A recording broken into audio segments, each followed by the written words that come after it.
like they used to shout before. Boy, these grunting fans, they crumbling about promise songs, fail on delivering. Boy, start song and can't finish it. It's standard English, singing stupendous nonsense. Why don't you sing a song and dance again?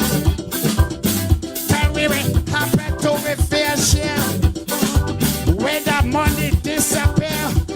Ooh yeah, boy. Stuart Tiffin question here. Bringing them to shout for me. I wanted to roll boy, roll for me. I'm gonna be rocking down the complex. Yes, if they don't throw me king, boy, I do me like the doctor, placing their campus suicide bomber. Bringing them to shout for me. I wanted to roll boy, roll for me. I'm gonna be mashing up the complex. Yes, if they don't throw me king, boy, I do it like the doctor, placing their campus suicide bomber. Boy, bringing them to shout for me. I wanted to roll boy, roll for me. Anything you want, you go get. Boy, I'm mixing up the soca with some Hindi and some rumba, chutney and lavandera. I didn't know necessary. Boy, we got lips of mercenary. Bringing them to shout for me. I wanted to roll boy, roll for me. Maintain your impulso, todo zombie and Peter. Boy, take it away.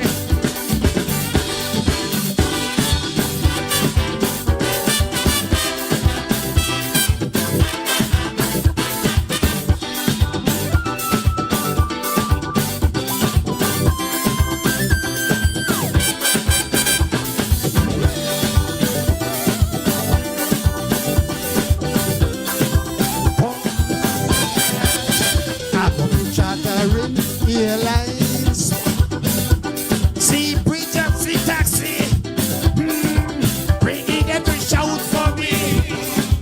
I want them to roar boy, roar for me.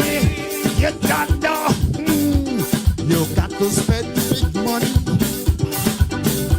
if you wanna win monarchy. I go got the diaspora. 420 in my corner, boy, share the life, boy. Press like, subscribe, sharing. All here the diaspora's king. Your king gonna be knocking down your airport, knocking down hospital walls, boy. Training geothermal. Let the Jewish people sing the song. These Hebrew boys don't understand. Ready to do load for me. I want to roll boy, roll for me. I'll be rocking down the complex. Yes, if they don't throw me king, do it like the doctor, president, campus, suicide bomber. Ready to shout for me. I wanted to roll boy, roll for me. Anything you want, you go get. Yes, I'm mixing up the soca with some Hindi and some rumba, chutney and lavandera. I didn't know necessary. Please got lips of mercenary. Boy, ready to shout for me. I wanted to roll boy, roll for me. Maintain el impulso, todo zombie and Peter. Take the momentum. Everybody is welcome. Thank you.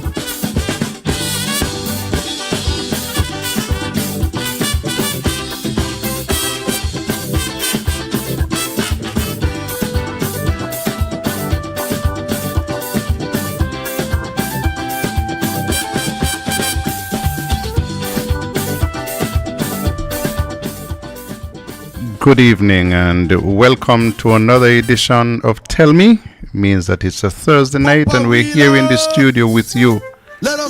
And we're going to be here until 10 o'clock this evening. Yes, we have cricket.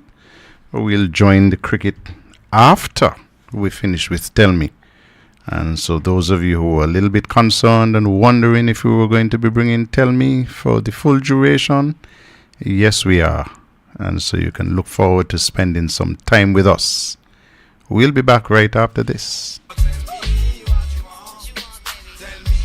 Yes, if you tell me, I will tell them that Tell Me is on. Did somebody say tell me? Then tell me about it. Tell Me with host Carlisle Powell. There are talk shows and then there is Tell Me, your very credible source for information. Join us every Thursday night. You certainly won't be disappointed. Alongside Dr. Kelvin Daly. Panic and fear, uncertainty that is compounded by a leadership that appears unprepared, uncertain and indecisive in dealing with the coronavirus pandemic. And Tulu Weeks. Until God gets a hold of our Premier's life and transform him, he will go from bad to worse. We are tired of playing politics. We need to see policies that will change the life of people, especially those of us in the diaspora. Tell me. Carlisle, I want all human leaders to rally for change. Every Thursday at 8 p.m., you can be a part of this conversation by calling 669-7312. That's 869-669-7312.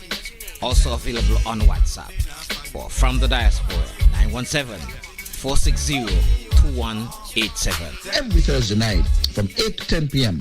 with host Carlisle Powell on 2020 Vision Radio and Facebook. Do you know what you're drinking? If you are drinking plastic bottled water, chances are you're consuming plastic contaminants, BPA, and other hormone-disrupting chemicals you cannot see with your naked eye. Those empty plastic bottles take up to 450 years to decompose. In the meantime, plastic bottles are polluting the environment. They are dangerous to the planet and our health. The safer solution is to acquire your own Kangen alkaline water filtration system, and you'll never have to buy toxic bottled water again. Help save the planet and drink clean water for less than the price you'll pay for acid plastic bottled water over the next few years. The Kangen technology is the world's most popular, most acquired water immunizer. For more information, you can call or WhatsApp us on 917-207-1307. That's 917-207-1307. Change your water, change your life. This 2020 Vision Radio 102.1 FM program is being simulcast weekly on the Caribbean Broadcast Network, heard on CBN Superstation 90.9 FM, Go Loud Digicel app, covering the entire U.S. and British Virgin Islands, and CBN TV on Flow Channel 101 and on CCT TV Channel 291. We do appreciate our U.S. and British Virgin Island listeners and viewers joining us for these informative and entertaining programs on 2020 Vision Radio and 102.1 FM. The views and opinions expressed on this program are strictly those of the participants and do not represent those of 2020visionradio.com or its advertisers. Thank you very much, and good evening to all of you who are tuned in. Dr. Daly, you wouldn't believe. There were people who were messaging me this afternoon from about 2 o'clock, ready and anxious and waiting for Tell Me this evening so that we can deal with some of the issues which are around. And so, good evening, Doc. How are you doing? Good evening, Carlisle, and good evening to all those who have decided to spend this evening with us from 8 o'clock to 10 o'clock. We always appreciate you. We always thank you for taking the time. And a special good evening to those on the FM dial, YouTube, Twitch, and of course those on the Facebook feed. And as usual, we welcome your commentary, your phone calls, however you can participate. We always appreciate that. Let me say good evening to my family, of course, my brother Hugh in St. Croix, my brothers Carl in Atlanta, Steve in California, Brother Denny in New York, and my sisters, of course, Judith and Yvonne in Connecticut. And so for all those who join us on a Thursday evening and tell me, welcome, special welcome to you all. But I must big up my good friend over there in Westbury, Max. I hope you're doing fine. Your brothers and sisters starting to feel like I'm their brother and as well, you know. So good evening to all the dailies. Hope that you're doing good. And I always love to say good evening to Maria's children. Maria had 6 of us. Well, 7. 1 didn't survive. 6 of us who survived. And so I always like to reach out and say special good evening to Mary, Glenda, and Merv. Those are the sisters in the U.S. And my brother Everett is over in Tortola. And my younger brother Trevor is here in Nevis. And of course, I extend the greetings to their family members as well. And tonight, I'm going to reach even further. And I'm going to say a very special good evening to family, Elroy and Julie Swanston down there in St. Croix. I saw something there, most unfortunate incident where their younger son was playing dominoes like I play dominoes at home. And according to the police report that I saw, it's police report, so you can read it into the news. According to the police report, 2 guys came by and shut up the place. What? Yeah, so 2 of the guys who were playing dominoes passed. Elroy and Julie's son is in stable condition. You know, so I'm reaching out. Julie is family. Elroy is like family. We can't meet 2 nicer people. Of course, Julie's grandfather is Rufus Manners, and my great grandmother was Dorcas Manners. A lot of people don't realize that the Manners run through this line of the Powell very, very closely. That's why when some people hoots on Nana to cuss me, they didn't realize that Nana is Rufus Manners' granddaughter. You know, so and she and I are cousins. And so they hoots on to cuss me, but when she found out, she said, no, I can't do that. Okay. That's my family. So leave that alone. So Julie and Elroy, we are with you in our prayers, and we are praying for speedy recovery for your son. And it just saddens the way how people they can't make life, but they just feel that they can go out and take life. Before I get in trouble, let me say good evening. I skipped out my favorite sister, Twilla. You can't do that. So my You apologies. can't do that. You know, Twilla, sorry about that. And of course, you know, my barrel is on the way, so. Good. If she hadn't posted it, you might have taken it back. No, we all love Twilla. Marvel and Chris, of course, up in New York. Also, good evening to both of you. Tonight, let me start with the birthday greetings. Let me say a very special happy birthday to Michelle Warner, coming in from Susie and, of course, her husband, and wishing you a happy birthday today. Tomorrow, Friday, my cousin Charles Thomas down there in St. Kitts will be celebrating.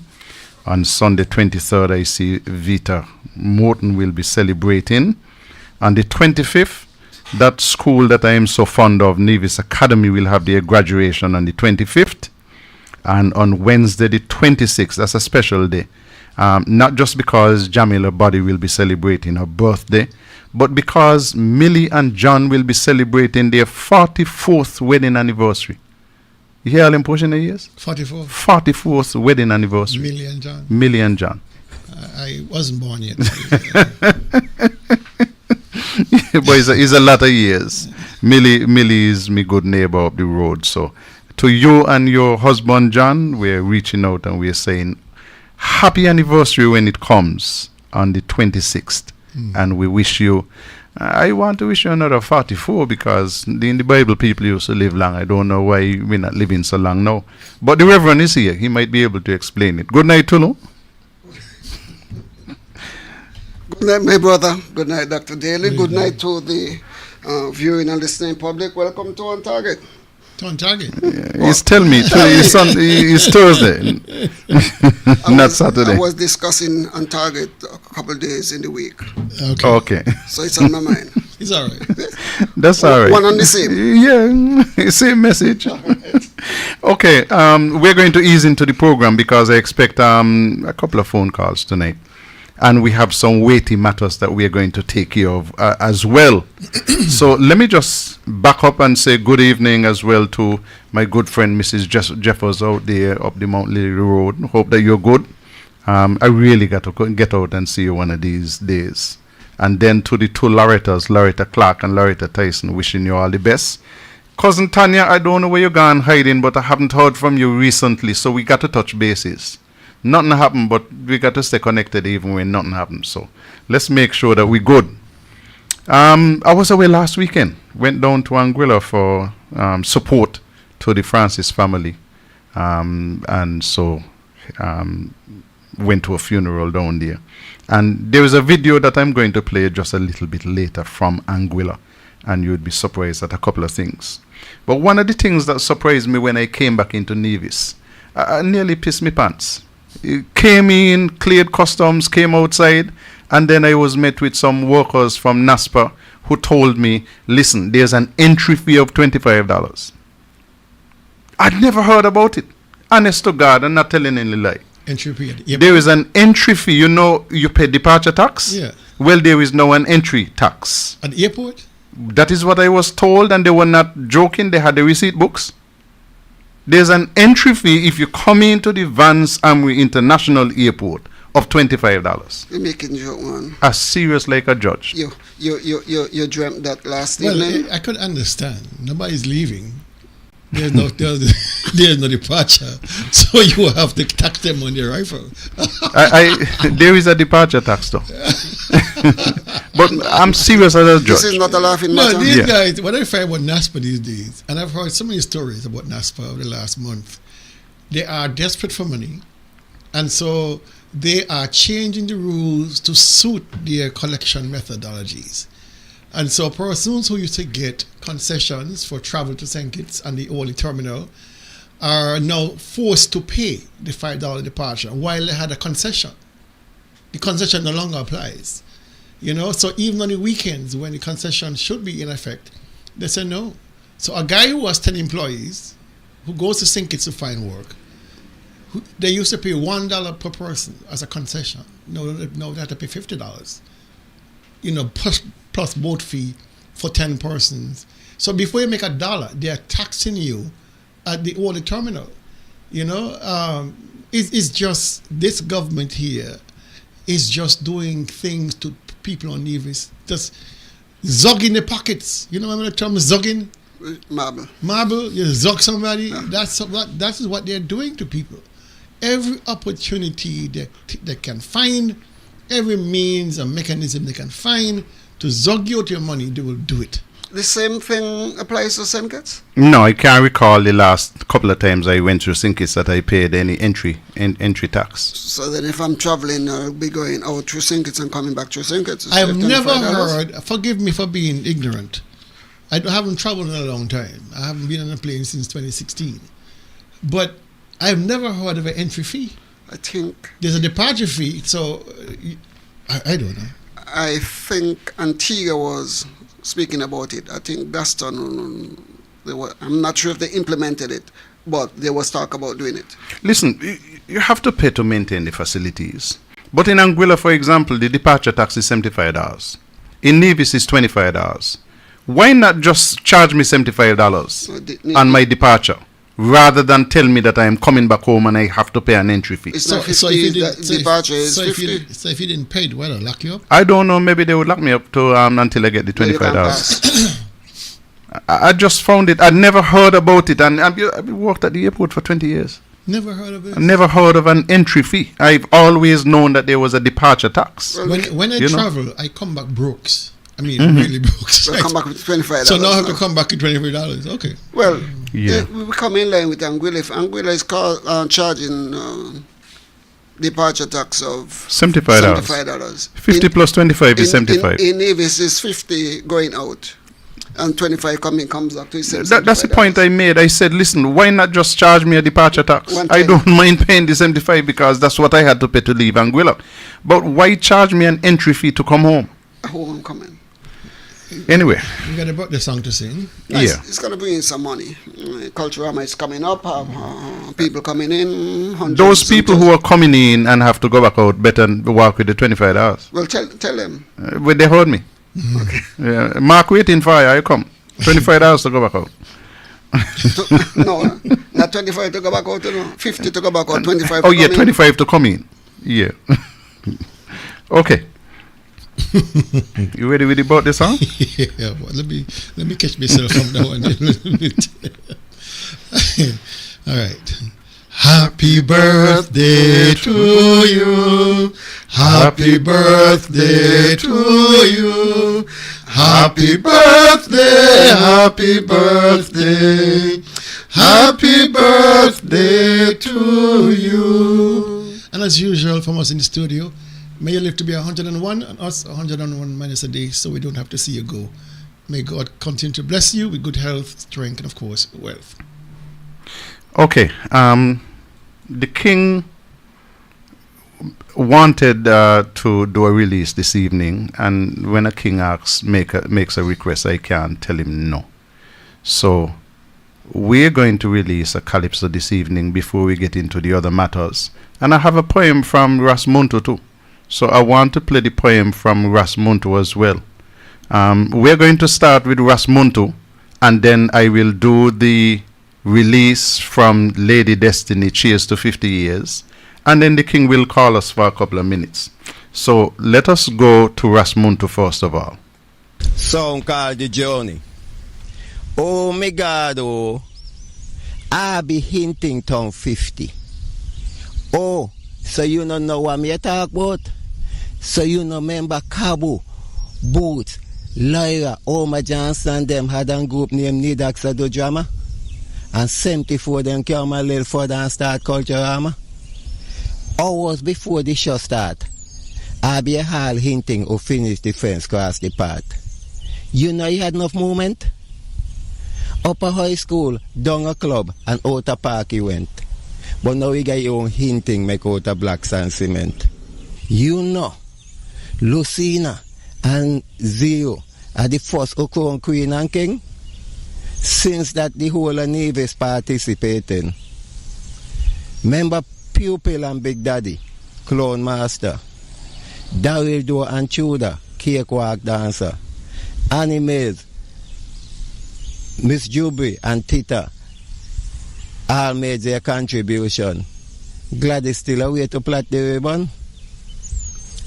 Sour, Black and Red were great masqueraders. Merit Body and David Trimmer were great fifers.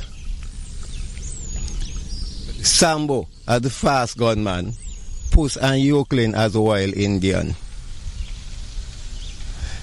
John Jarvis and Ovina as quattro specialist. Me nearly forget Shine, so I swing the hinting as I wine. See me no say nothing tall about bull, cause long time then went to sink it and Cyril one kill off and whole boat full. Can't forget Abby Sweet String Band and Big Drum. When Lil hear he can't control the bomb. Remember Mali, Abby #1 MC? You hear him on the stage, you hear him in the dance, you hear him on the street. Bet you no been no about whole invent the Kadra beat. Can't forget Suti, the uncle of Culturama, Abu the Godfather, and this and that the #1 contributor. Pan stage since he a teenager. Miko, Chubby, Chaplet, Ginger, Flamingo, Sandopi, Bingy, all of them were in the competition. Black Hat, I must mention, but why he was never crowned is another question. No, me not just a talk about man. Can remember Carmel, Bernadette, Hazel, Fiona, Diane, Seba, Adele, Tasha, all of them been champion. Now forget the food fair. You get from Cusada bread to Monkey Barbecue. I tell us, I been not forget you. Legend Muntu and One Love going to be there with Ital too. Respect to us Bingy still. I go on the whole of Nevis a pass on the drumming skill. Yeah, you remember the culture when Nevis nigga get locked up in decent exposure? Now them not from here doing regular. And the only question them got to answer are when somebody make an offer. Nearly forget survivors and IC's boss who used to make everybody shake up them ass. This poem was composed and written by Ezekiel Byron and recited by Imuntu. Me no know what going to happen with 51, but for 50 this is my contribution. Rasmuntu is my partner. Say good night to you, Rasmuntu. And we're going to deal with the release of the song by Lady Destiny right now. Because when we start to talk politics, we ain't going to stop tonight. Only the cricket could stop us. Let me say, Kel, somebody sent me a message, said they feel pick some. Tell Kelly call everybody, but what happened to Athnel? And then the same person, I ain't going to call the name, say, I want to say happy birthday to my big sister Mervet, Suki Paris Brown in St. Croix. So that might give you a clue as to who feel troublesome. you work it out, they say, what happened to Athnel? Yes. Yes, definitely. Let me say good evening to my brother Othniel Daly, Pastor, Reverend Othniel Daly. It's Othniel. Othniel. Okay. Daly. So, good evening to you, my brother. Okay, all right. He don't listen. He don't normally listen to these shows. So somebody will tell him. Somebody will tell him. Yeah. Okay. Lady Destiny has cheers to 50 years. So let's deal with that. And then after this and the call from the king, we are going to go straight into the politics.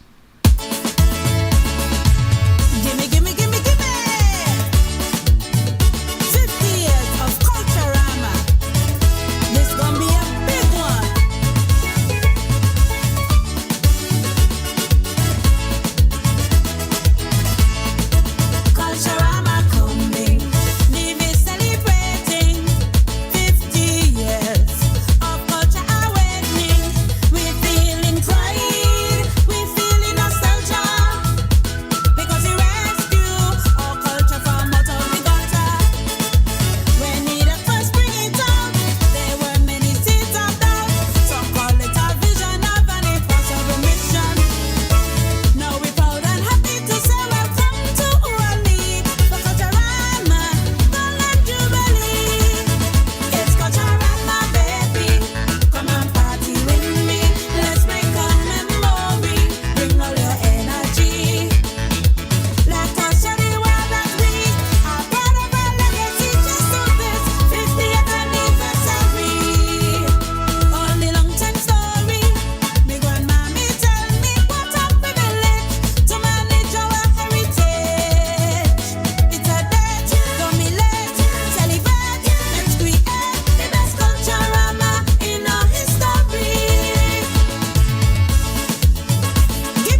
And right and cue, the phone has gone. Good evening. How are you doing? Good evening, sir. Good evening. I'm not doing too bad at all. Somebody texts me and asks me when I say the king is going to call, who is the king? I told them Sylvester says only one king, so. He's only one king. He's only one king. I mean, they got a reigning king, yeah. But when you say the king is only one king. That's why I told them Sylvester said there is only one king. King Miko, how are you doing? I'm not too bad, you know. I'm giving thanks, you know. I'm here hanging in. Tell me about Cheers to 50 years. Obviously, I mean, when you called, I could hear it in your voice, the pride. Tell me about the connection and everything. Definitely. Well, you know, as you know, she is my daughter, and she always wanted to sing calypso, and trust me, I never knew she could sing really, but then a few years ago we did my father sent me thing, and that took off, and here we are still going and still growing. And I'm very proud of, you know, the progress that she has made over the years. The Cheers to 50 years, we thought that it would have been a good idea to contribute this year. And so Bahawla and myself, we got together and decided, well, we're going to come out with something solid. The song was more or less written by Bahawla, and we're just going back and forth with him, you know, to have my little input, really. But we came up with the concept, and we decided we're going for that. And here we are with production for this year. And the tempo is good. Who did the arrangements? Nice. Wes did the arrangement, and I'm very satisfied with the arrangement. It's nice. It's jumpy. I settled on the tempo because, you know, with the experience of the king, obviously. Mm-hmm. And so we settled on the tempo. We had the lyrics put together, and so everything crafted together. And I think we're proud with the end product. And so we're going to hear this in the tents. Definitely. As a matter of fact, tomorrow night, hopefully, there is a tent somewhere done by Randy. So that would be the first release. Okay. Well, the king, congratulations, and we wish all the best for Lady Destiny. I hope that you have a second song, because you're not supposed to be singing just for the tent. You got to be looking to go finals. Yes, definitely. Well, yes. We have another song that is pretty good. So when that comes around, when it's finished, because we're still in the studio with that one. Mm-hmm. So, but in the interest of time, I just want to say thank you so much for allowing me to release Lady Destiny's song. And I also want to touch on Swanee down there in the Virgin Islands and Julie. It's an unfortunate incident, but we are with you, brother. And we know you're going to pull through. And your son, we're praying for him. I want to touch my brother in St. Croix, Greg Freeman. And hoping he's doing well also. And as usual, the program is just top-notch. Good. It's always my pleasure to listen. Thank you very much, King. We'll have more time on Monday night, because we have a whole hour and a half dedicated to Calypso. So we're going to do it again on Monday night. Hey, thanks. Thank you very much, King. Have a good night. Good. Nice. You too, brother. Okay. Do you know what you're drinking? If you are drinking plastic bottled water, chances are you're consuming plastic contaminants, BPA, and other hormone-disrupting chemicals you cannot see with your naked eye. Those empty plastic bottles take up to 450 years to decompose. In the meantime, plastic bottles are polluting the environment. They are dangerous to the planet and our health. The safer solution is to acquire your own Kangen alkaline water filtration system, and you'll never have to buy toxic bottled water again. Help save the planet and drink clean water for less than the price you'll pay for acid plastic bottled water over the next few years. The Kangen technology is the world's most popular, most acquired water immunizer.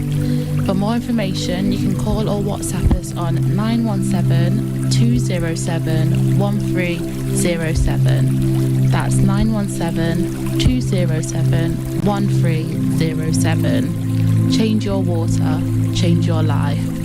Welcome back. We are on Tell Me, and we're just taking care of the little stuff, and then we'll get down to the heavy hitting. We're just sparring right now. Let me say thank you very much to a certain young lady named Carol, I was away last weekend, and I didn't realize the flight was going to be so late. We came back late, and so I was on my way speeding up to Barnes, got to support the Father's Day luncheon, when my good friend Carol stopped me, and Carol, she boasted into it. She had my lunch, my Father's Day lunch, and she said, you're a little late, so you didn't get some stuff. And if I didn't get some stuff, let me tell you, St. Thomas's constituency, Rohan, all you did very well, because I got some good stuff in my lunch. And Carol said I didn't get everything. But I think she just been a little boasting. You boasting now, shine off, eh? But it was good. It was very, very good. So I want to say thank you, and to the St. Thomas's constituency for coming up with that luncheon and making it so good. Let me take a quick call. Good evening, caller. Good evening. I just want to say congratulations to Tammy and to Muntu. They sounding wonderful, and I was in the chair sitting down bouncing. Yeah, man, the tune, the music is just bouncing. I just want to say congratulations to her. Thank you very much, caller. All right. Okay. We'll have more of that coming up on Monday. We're going to play a lot of calypso on Monday, including that one. Just before you go, I want Dr. Daly to report on the luncheon from Sunday. Unfortunately, I was unable to make it. You're guaranteeing me that you were No, going to be there. I had some issues with that I had to deal with on the sea with a certain craft. So it ran later than I thought that the repairs would take, and so my apologies, please, to the St. Thomas group. I did promise that I would show up, but by the time we finished with the repairs, it was past late, and so we couldn't. I couldn't make it. Tell me about the breakfast that is coming up. On on Saturday, St. Paul's breakfast will be available. We normally would have it on the last Saturday of the month, but there's another activity planned, and so we had to move it forward by a week. And so if you want to experience the best breakfast on Nevis, then of course St. Paul's breakfast there at Boko Park on Saturday, starting at 6:30, is where you're going to be. And later in the program, we have 20 free breakfasts to give away, sponsored by different persons who have stepped forward. And if you feel generous, if you guys out there in Radio Land feel generous, I shouldn't say Radio Land only, whatever land you're on, you can definitely message me or Carlisle or anybody in the group and offer a breakfast to a deserving family. Things are tight right now with other people. And the last time we gave away 30 breakfasts, courtesy of a lot of people, including my good friend Kervin Wilkin, who just happened to be on island just this week, and I think he left, left today, I think, or yesterday, something. And of course, other persons who want to remain anonymous, but persons have donated breakfasts on behalf of the caretaker for St. Thomas's, Rohan Isles, and of course, the parliamentary representative for St. James, Dr. Janice Daniel-Hodge. And so we have those to give away, plus some other persons who wish to remain quiet. And so we have 20 to give away this evening. Later on in the evening, we will start taking your calls as to those persons who would be given a free breakfast. Okay, gentlemen, let's jump into the politics. I tell you, I was in Anguilla last weekend, but I didn't just go to the funeral. I went to work as well, so I did some work for Tell Me. And one of the things that I discovered is that there's a division down there in Anguilla who built the polyclinic right in the valley. And when you hear polyclinic, I don't want anybody to believe that it is something small. I walk around the entire building. I took a video, and I'm going to put the video on your screen now. It's a central polyclinic in the valley, Anguilla. And I didn't bother to voice it over. I just wanted people to see what it is like. This was built by Pace Construction.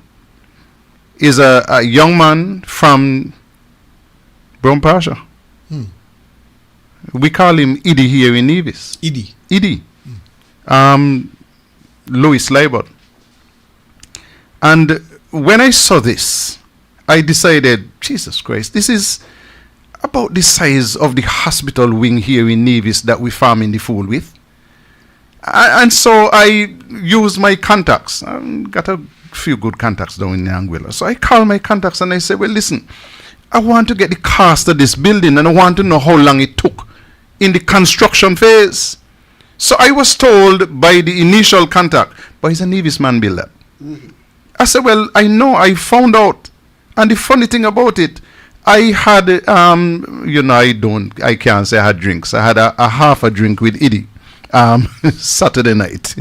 My friend down there in Anguilla, Remington Lake, former airport manager. I was managing airport in Nevis when he was in Anguilla. He said, man, Edie is my partner. So let's go, I tell you, let's go and meet Edie. So we went to look for Edie and we found him. Had shared a drink with him. And he said, I built that building next door. I said, man, I don't find out. Tomorrow, when the sun is up, I'm going to go and shoot a video. Gentlemen, I spoke to the former Minister of Health. And the Minister of Health, former Minister of Health, Mr. Neil Rogers. I said, how much did this cost? He said, US $5 million. It's a hell of a building. I mean, it is about the size of what we're struggling here in Nevis. It's a hell of a building. I said, but how long did it take you? Because in Nevis, we are fighting with an extension to our hospital, and it has taken 7 years. He said, what? I said, 7 years. He said, that took a year and 4 months. What? He said it took a year and 4 months. And it came in on budget. You understand? There were no cost overruns when it come to this. You say, and not only that, let me quote the minister. He said the cost took into consideration the earthworks, hospital grade ceiling and floors, cameras, dual redundant freshwater systems, and the generator. And the contractor donated the landscaping. In Nevis, we are building something which is less than this, and which has taken us 7 years to complete. And it is not near completion. And not two contractors, they didn't split it up. One man, a man from Brown Pasha in Nevis. He saw the brother-in-law. Did this magnificent building down there in Anguilla. And he said, Powell, that ain't it? I also did work on the hospital, substantial work on the hospital in Anguilla. And in Nevis, we're struggling to finish a thing. And they say, when you talk to the minister, the premier, he said that they are now looking for somebody to come in from outside to do the interior works. Where he did the interior, exterior, underneath, and top, all around. I would advise him not to touch this building unless he can tear it down. I would advise Edie not to touch Alexander Hospital Extension unless he plans to tear it down. That thing, that building is so screwed up. Not even the Taiwanese who they're inviting in want to touch it. Taiwanese running? You want to run? Remember that for the whole of last year, we didn't do any work on the hospital, right? And for the whole of this year, no work has been done on the hospital yet. Because the premier simply can't find money to do the work on the hospital. So the discussion or the information that came out that the Taiwanese are now on board, they were not really on board? You ever been on board a plane and it's still parked up by the gate and you ain't moved on a place? Well, yeah. Okay, all right. This is like the very same thing. We on board, but this plane is parked up and not going any place in a hurry. Even the Taiwanese running from that? In the face of that, gentlemen, I ain't wasting no time. Let's go to what the premier calls a big announcement. He didn't go to Parliament. They say he was away. He was in Canada. One of my sources messaged me long time from Canada to say that Nevis got so many jobs that they are unable to fill the jobs from home. So one of the call centers actually got to get people from Dominica to come to work in Nevis That is what he's telling them in Canada. Good evening, caller. Carlisle? Yes. Good evening. How are you? To Tulu. Good evening to Mr. Daly. Good evening. Carlisle, this is an example. We have Nivisions all over the world doing big things. Could we not have found a Nivision out there and brought them here to help us build this hospital or to help us straighten it up? I mean, look at what this young man has done in Anguilla and the numbers you're calling there. The ones that we've heard being called over here sounds like a big joke. So why are we not? Do we only know our people are out there in the world when we need them to come and vote? Are we not? Do we not have a database of our people and what they do and where they are that we can call them on them to assist when Nevis, when there are things like this to be done in Nevis? It's sad. This is a shame. This is a shame. I mean, that whole hospital thing up there is a shame. It's an ugly, ugly shame. And to tell me that this, what you're showing here on the screens, was built by a young man from right up here in Brown Pasture. Correct. And he's, how far is Anguilla from Nevis? It took us, 20-something minutes, less than half an hour. There you go. There you go. I mean, I don't know. You know, Carla, I keep saying it, but maybe I'm too old, huh? You remember they used to have something called nigger business? Sagwa and nigger business? Okay. Back in those days, remember the guy named, I think, well, he used to play cowboys and Indians. What's his name? Rusty or Dusty? Willie Dorr? All those guys, they know what that is. Somebody need to come back and play after 50 years, nigger business, and bring out the Sagwas. Because we have become a big joke. A big, big joke. And I know you have a lot to talk about tonight, so I'm not going to take up too much of your time. But I want everybody to listen. I have an idea of some of what you're going to talk about tonight. And it's a big joke. Thank you very much. It's not funny, but it's a big joke. Thank you very much, Carla. Okay. Okay. Somebody else is on the line and we'll take the call. But it's a big joke. Thank you very much, Carla. Hi, good evening, caller. Yeah, good evening, Carla. How are you? I'm good. You're so right and that lady's so right. But you didn't have to go Anguilla to get a new vision to build the wing of a hospital. You have a man from Nevis, big contractor in St. Kitts. Ramskeet, everybody know Ramskeet. Right? He is a big contractor from Nevis. Arville and all of them used to be working with Ramskeet is a big contractor. He built the medical part of the wing of the medical center in St. Kitts after you're going out to Cairn. And it is much bigger than what they put in there in Nevis. And if you see the building, you can't believe neither. So you ain't going to go far. Right here in St. Kitts, we have contractors, big contractors could do better. From Nevis, everybody know Ram, right? And I can't understand why it takes so long. And you know the problem why it takes so long? Because the money gone in the wind, so nobody know where it been, so they can't find the money. That's the problem with the building, Carlisle. Thank you very much, caller. All right. Listen, our problem is not contractors, you know? Because you don't have to go far, as the caller said. I know a fella very quiet and unassuming, a fella named Nara Lescott. I would be shocked if there is anything he can build. When you talk about competent, that is him. You know, so it's not a matter of not being able to find contractors. We have them. The problem with the hospital in Nevis is mismanagement. It started wrong, and then the money was not flowing as it should be flowing. That's a real problem. So that is not an issue. Boy, the phone's hot tonight. Good evening, caller. Good evening, Carla. How are you? I'm grand. Just an observation. I don't know if you've touched on it. I don't think we should blame the contractors at the hospital now, because a contractor can only build what has been designed. And what money has been provided for? Exactly. So a good contractor builds the plans that are put in front of them.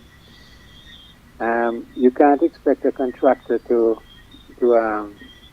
come up with all of the specialist designs that are needed in a health facility. So it goes right back to the very beginning. No quantity survey and the design. Okay, so that's where it is. And if those two are not adequate, you end up with an inadequate building. Simple as that. So I don't put any blame on the contractors themselves. They as I said, they can only build what has been designed and put in front of them, and they can only build it as fast as they get the drawdown. You're quite correct. Good night. Thank you very much. Gentlemen, the Premier was not in Parliament, but one of the things that happened in Parliament was an increase in property tax, I realize. Mm-hmm. It was an increase in property tax. Tulu, you look like you're a little bit shocked. So he was not there, and that bill was piloted by his deputy. And I read something, but you got to be careful, because when I read something by the deputy, which said he was happy to be there, and they got things done, and they worked together. I thought that the deputy was saying that when Mark was absent, they get more done. That is how I read it. Maybe that's not how it was, but that is the first thing that came to my mind. When the Premier is not here in Parliament, they get along better. So maybe he is because he was the one absent, one missing piece. So maybe he is the divisive force right there. So that is just how I read it. But I think the takeaway for me from that parliamentary session was the adjustment in the tax rate for properties. It seems insignificant. The rate went from 0.156 or 1.54 to 0.2% of the value of the property. That equates to a 22% increase in your property taxes, like that. So it's another example of how this government is simply digging into your pockets. So expect to pay. Once this legislation is gazetted, I don't think they can make it into this year's schedule, but certainly for next year, expect your property taxes to increase by 22%. I'm not sure. I have to read the regulations to see whether it applies to not only property taxes but other taxes. But certainly the adjustment in the rate has increased and will cost you an additional 22% in property taxes. So the government cannot bring any direct foreign investment into the country to generate revenue, and so they're going to tax the life out of us. The Premier boasted that they gave the public workers of Nevis 15% raise, and then he turned around and take 65% increase in tax from the people, because what the tax rates are is more than the 15% that he gave, and then turn around and give himself. We're coming to that. But in order to go forward, I want us to move back just a little bit. Because I think a few of our people have come with the assertion that Dr. Terence Drew, another T, Terence Drew, as the Prime Minister, that Dr. Drew would have made an announcement of 8% salary increase in St. Kitts. And some people in Nevis actually said to me that they expected to get the 5% that had been promised by Nevis and the 8% that had been promised by the Prime Minister, to take them to 13%. So it means they would have gotten 10 already and now another 13, they're saying. Well, I'm saying that is not so. And I think that people really know that that is not so. The reality is that Prime Minister Drew has announced an 8% salary increase on St. Kitts, but he has also announced that 3% out of that will now be deducted for the contributory pension scheme. The Nevis Island administration, which has responsibility for workers that work for the NIA, we have decided that we had budgeted for an additional 5% increase this year. We will stick to that and not move to 8%, but we will not be deducting anything for a contributory pension scheme this year. So put differently, the position in Nevis remains the same, where our public servants will not be required to contribute to the pension for this year.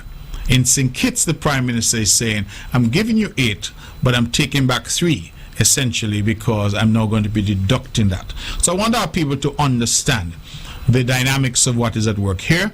And we in Nevis are going to monitor carefully and see what we do and how quickly we can move to the contributory pension arrangements, but we will not be doing it in 2024. Gentlemen, I played that because I want us to remember 2 things. 1, for the double salary which was announced, Mark Brantley opposed the double salary. He's on record as opposing the double salary for workers in Nevis. Totally against it. He didn't want it. If it was left up to him, it would never happen. 2, the federal government announced a 10% increase. Not piece by piece. They said we're giving a 10% increase. In Nevis, Mark Brantley in his wisdom said, hey, listen, don't bother with whatever the government in St. Kitts is doing.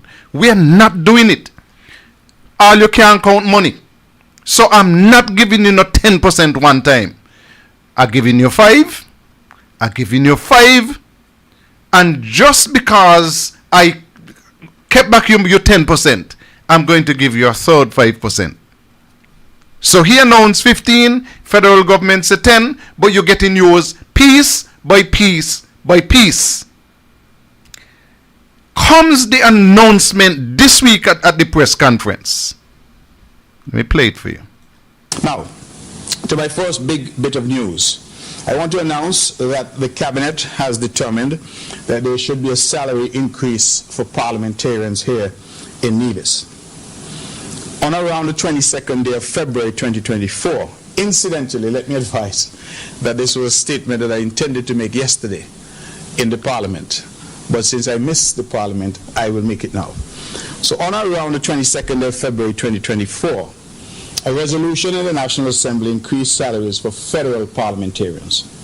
This increase did not extend to the members of the Nevis Island Assembly.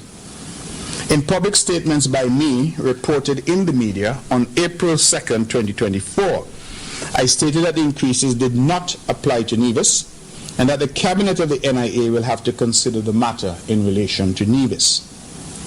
In the past, and as recently as the period 2022 to 2024, public servants in Nevis benefited from a 15% increase in salary, paid in tranches of 5%, with the first tranche being retroactive to January 2022.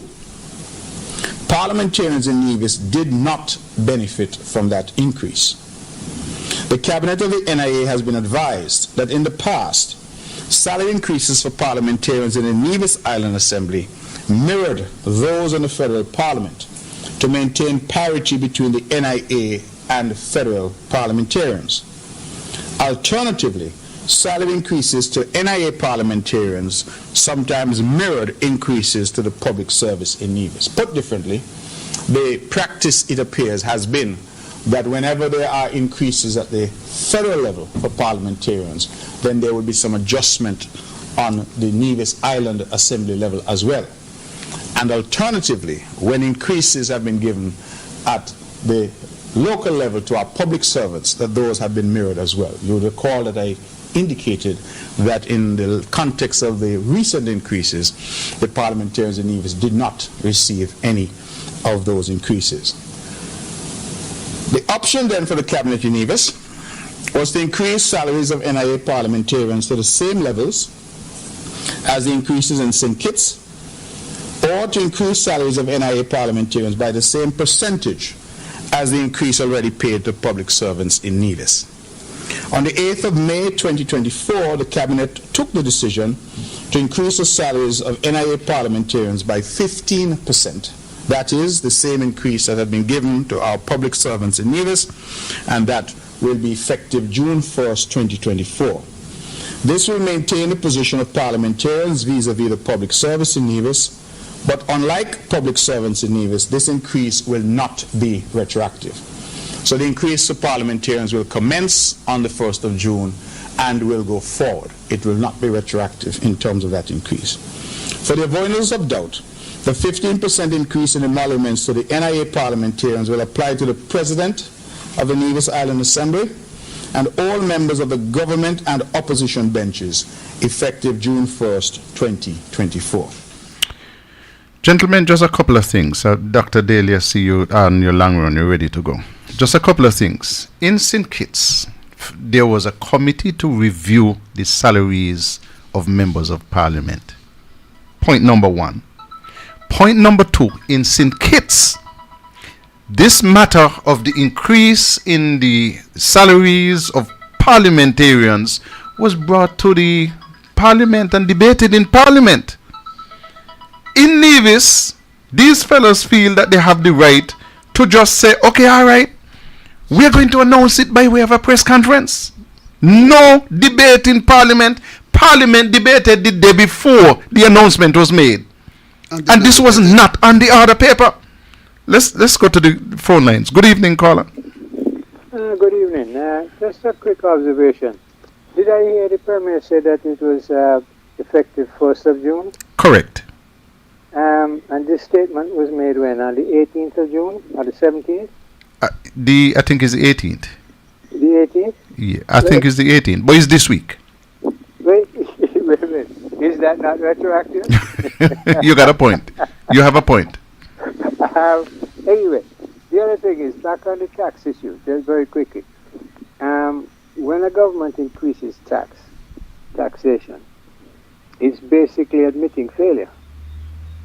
Because what they're saying is we are not managing the affairs in an efficient manner. Therefore, we have to gouge some more money out of it. So anytime a government increases taxes, it's actually admitting failure in management. The next thing is you can't blame inflation for the increasing of tax because it happens automatically. For instance, let's say a year ago you went and you bought a hammer for $100. You pay $117 because there's 17% VAT, okay? Which goes to the government. $17 goes to the government. Well, inflation hits and the hammer now costs $200. Well, guess what? You're paying $234. So you're actually paying more dollars in tax with inflation because tax is based on the value of the goods. It's the same when it arrives in the port. The duty is a percentage of the value of the goods landed. And so when inflation hits, the government collects more money. When they talk about the amount of money, I heard them talking about the amount of money collected in hotel levy. Well, if the price of the hotel stay goes up, you collect more dollars. So it's not a very good way of judging how many rooms are rented. If the price doubles, you get twice as much tax. Correct. So it's when the inflation actually increases government revenue. Correct. Just an observation. Thank you very much, caller. Dr. Daly, back to the salary increase. And even before we go back, let me just say that a friend of mine in Anguilla just sent me a note to say that in Anguilla, they have stopped the property tax since 2023 and the first personal residence. you pay on any other homes or buildings, but not on the first personal. And let me say good evening to all of those many persons who met me in Anguilla and told me that they listen religiously to Tell Me on a Thursday night. We are happy to have you. Daily, when they had the salary increase in St. Kitts, you stayed right in that very same chair and said they're going to take it in Nevis. Of course. Well, we know that. It was only a matter of time. But let me say this. I you don't know where to begin when you have such a situation we have in Nevis. At first glance, I thought that the timing of the announcement was suspicious, given the beating the Premier was taking in the public domain regarding the MSR matter. Because he said they took the decision over a month ago, to increase the salaries. This was his second press conference since the announcement. He could have announced this increase in the May press conference. He didn't. He held back. Announced it, not in Parliament, not even announced it. Well, he never discussed it in Parliament, which I believe is illegal in my estimation. You simply can't vote yourself more money because you're cabinet. There's a process to go through, and I believe that process has been compromised by this government. I've never heard of that. Normally it's a commission, they give the report, recommendations, blah, blah, blah. And then you're going to Parliament and debate. None of that process occurred. So I'm not certain whether the legal foundation of this increase is legal. But back to my point. The increase, like I said, could have been announced a month ago in May when they made the decision. They didn't. They held back on it. Here comes MSR, full blown in the press. The leader getting all kind of blows. And what better to deflect the conversation? Because you realize nobody's talking about MSR since this thing broke, you know. Everything now is on the salary increase. Big bomb. So they dropped the salary increase. Fine. Why now? Why June? My whole thesis is this. Look at how strategically placed were all the previous tax and fee increases. You remember back in December, January, there was no money for anything. December last year, October, the Premier said they're on fumes. But here it is. Water rate increase, power rate increase, hospital fees increase, supply office fees increase. All right? Now the property taxes have increased. Why are they doing all these increases prior to the announcement of the salary increase? They had it coming in their minds. Why wait? Because they were calculating we need to be able to afford these increases, and therefore we will put these taxes on the people, let them pay for our salary increases, because as it stands now we can't afford it. Without these new taxes, we cannot sustain this increase. So let us tax the people first. Let us go to Nevlec, let us go to the water department, let us go to the hospital, let us go to supply office and Indian revenue and tax the hell out of people to make sure we have the money to pay for our salary increases. That is my theory. If your theory is correct, that's wickedness. But what other explanation can you have? Why didn't after the federal government did it to increase it 32%? Why didn't they say, okay, you know what? We're also going to do it. I made a prediction then that it's going to happen. I just didn't know when. You stop it from happening. If you didn't, if you didn't give the prediction, it would not have happened.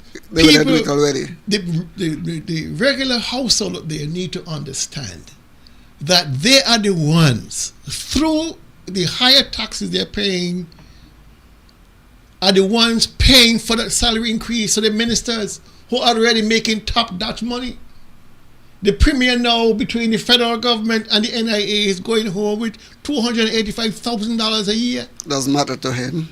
But the point is, you have persons who can't even muster $2,000 a month. Doesn't matter to them. And he in one fell swoop, well, one signature, is walking away with $24,600 plus dollars extra per year. And some people don't make that in a year. In a year. It doesn't matter to them. And so when you have ministers that have not produced any work, that cannot pass any test of performance, awarding themselves 15%, bam, while you are being spoon-fed 555 before you count it, the money gone.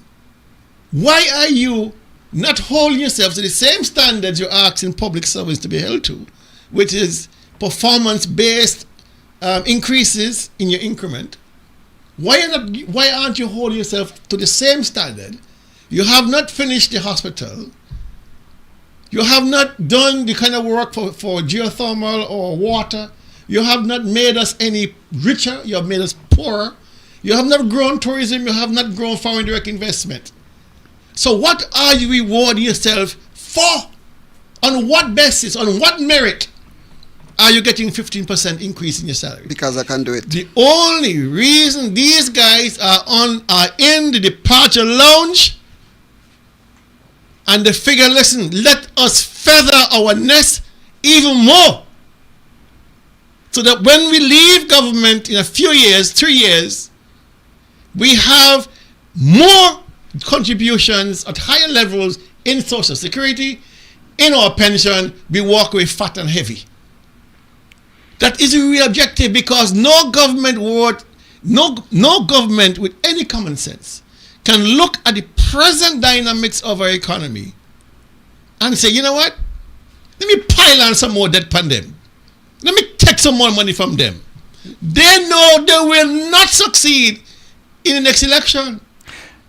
Two things I will tell you on that. One, you remember when that increase came, when Mark, as Minister of Finance, decided to split it up 555.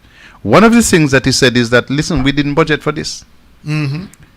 But this 15% was not budgeted for either. It was not in the budget. Not at all. The first thing I did when I heard this news yesterday was pick up my estimates. It's not in there. And I combed through as much as I could. It's not in there. To see whether there were any conversation about a salary adjustment for ministers. None. Can't find so it. what how they gonna pay for it?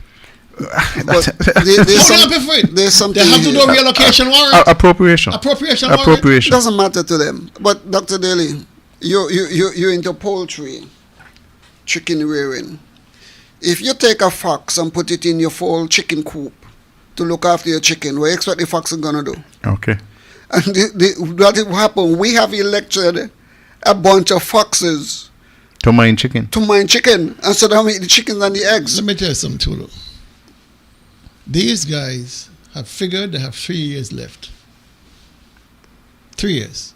And if you are familiar with how Social Security works and how your pension works, the last 3 years of your employment figures highly in what you get paid out in pension and what you get paid out in Social Security.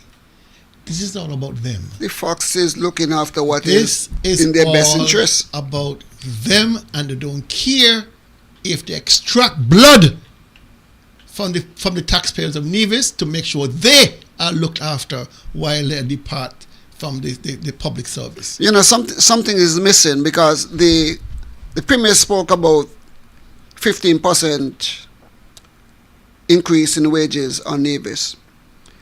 The Nevlec workers, I am told, they received the first 2 tranches of 5%.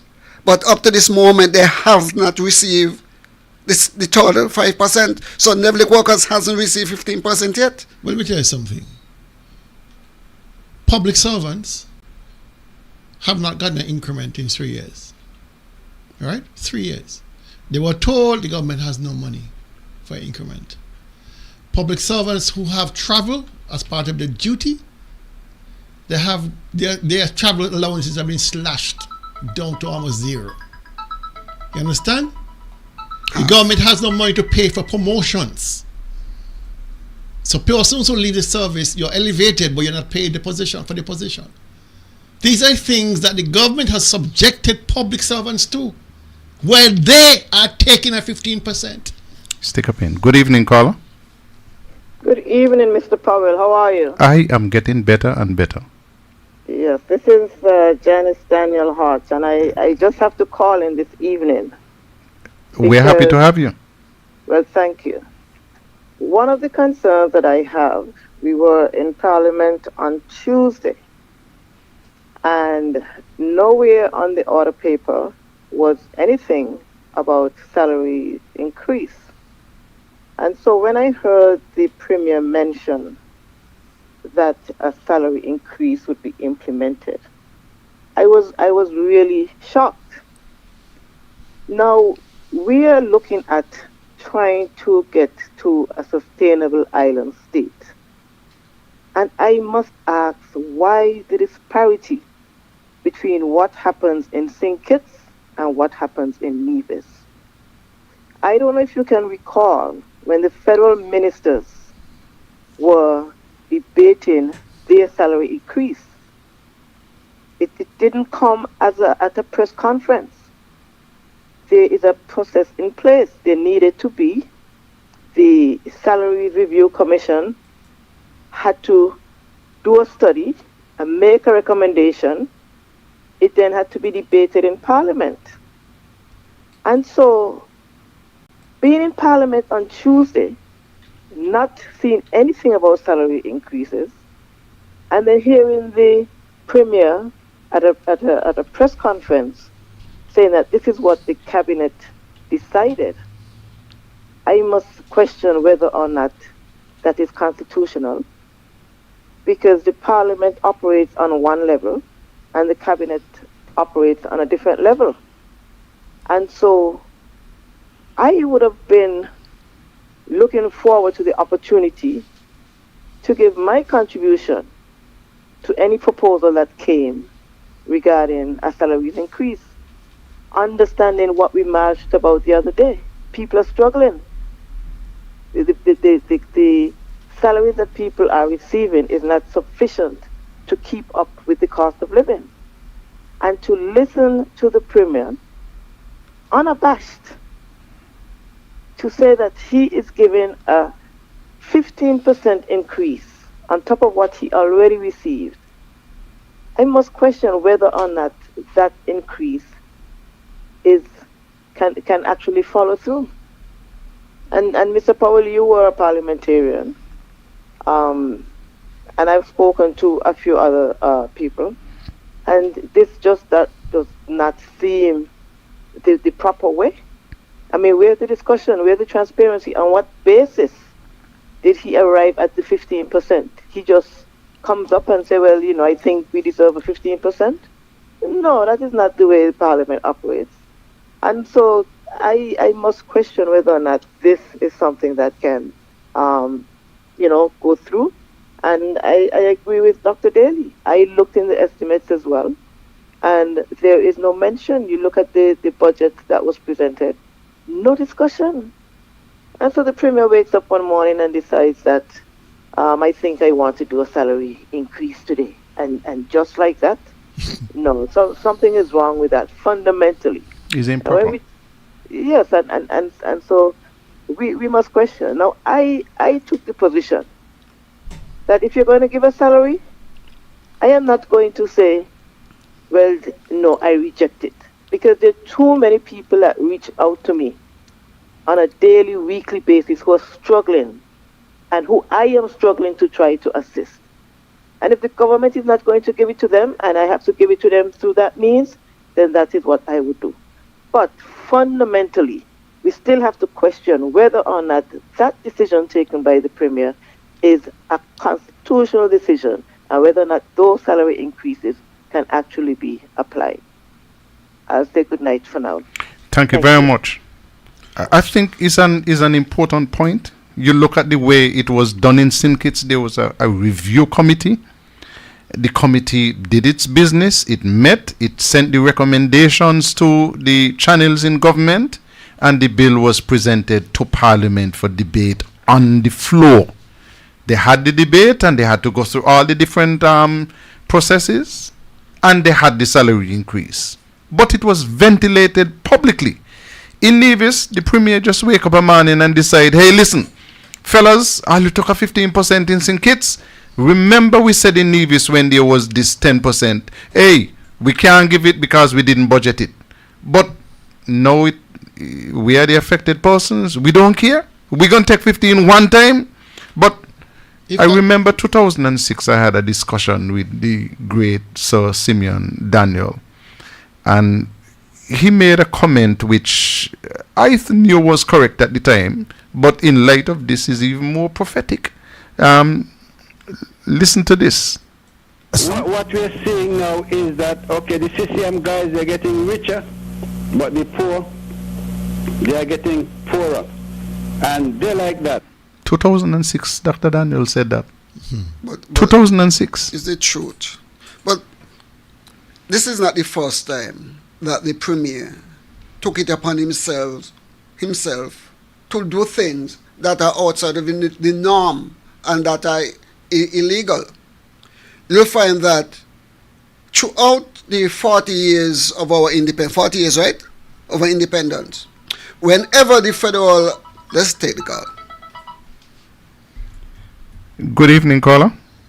Guys, I think the most painful thing about this entire increase that was enacted in Parliament, the 15% increase, is the fact that they asked the public to string theirs out in 3 phases over 3 years, 5, 5, 5. And they said the rationale was that things were tough.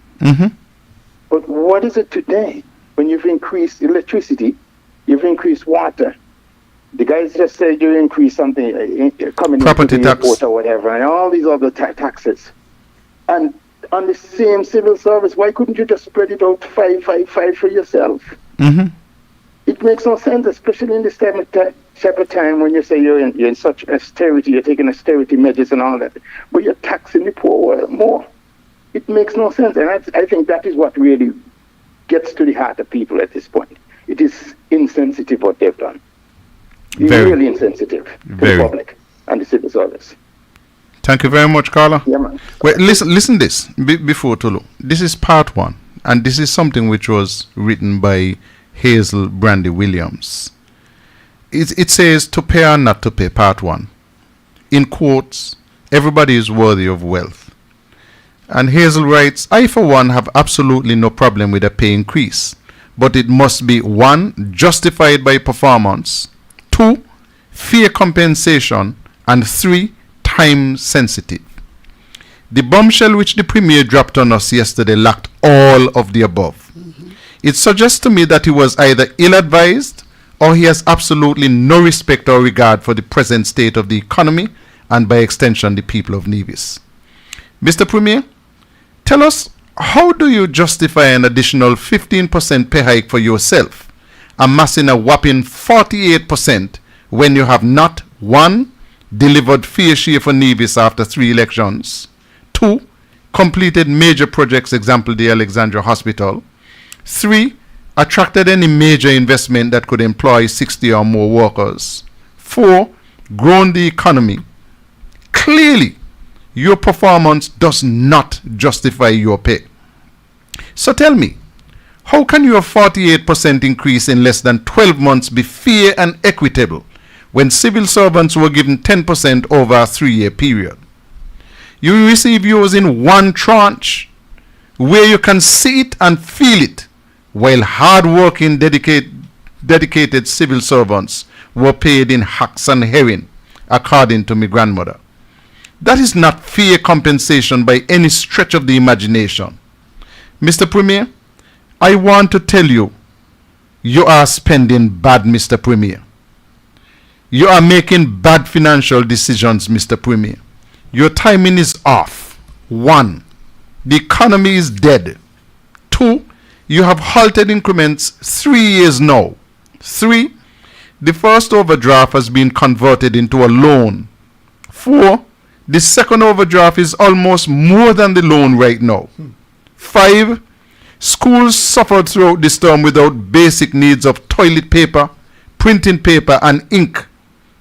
6. They wasted spending on Culturama Village to serve a single anniversary celebration. 7. Do you have an emergency fund for this hurricane season, which is predicted to be above average? 8. Do you have a plan for the over 300 students who have just completed overseas exams? What are your plans for them? Mr. Premier, Mr. Premier, Mr. Premier, you have failed the 3 most basic but fundamental principles when considering and awarding a salary increase. But as Calypso King Benno say, it's the last of it, so make the best of it.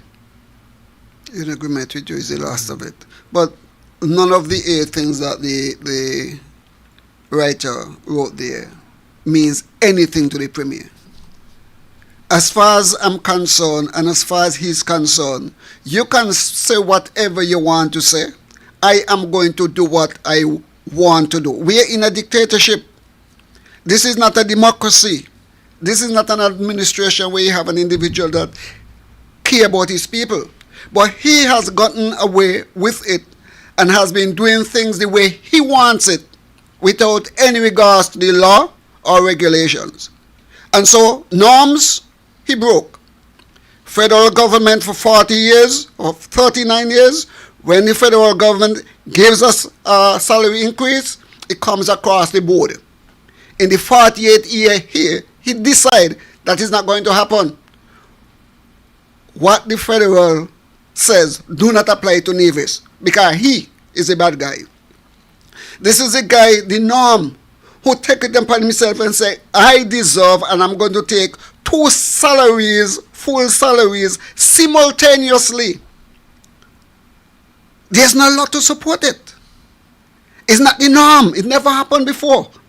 But I am going to do it because there's nothing there to prevent me from doing it. So I'm going to do it. So he operated from this standpoint. I'm going to do what I feel like. So he gave Nevlec workers 5%, 5%. When it comes to the last 5% that he gave everybody, he says to Nevlec, I'm not going to give you. You all have to find it some way. And so up to today, the Nevlec workers haven't gotten the other 5% that he gave to others, but he take 15 for himself. I'm going to tell you something. The last time I had my people do the maths, I'm not the greatest mathematician, but I have good people who can do maths. Last time we did the maths, the Premier's salary was higher than the Prime Minister's. Of course. And so with this 15% in, not 15%, it's 33% in Sinkits, right? Yeah, and 15 here. These fellows had gone ahead of the of the Premier. So the Premier said, not a fault. No, I got to be the highest paid in the Federation. But that's a... When my people did the maths, they said, but Powell, the Premier of Nevis, makes more than the Prime Minister. I think the Prime Minister makes about 212 or something like that. The Premier now makes 276 or 20. So Gart Wilkin,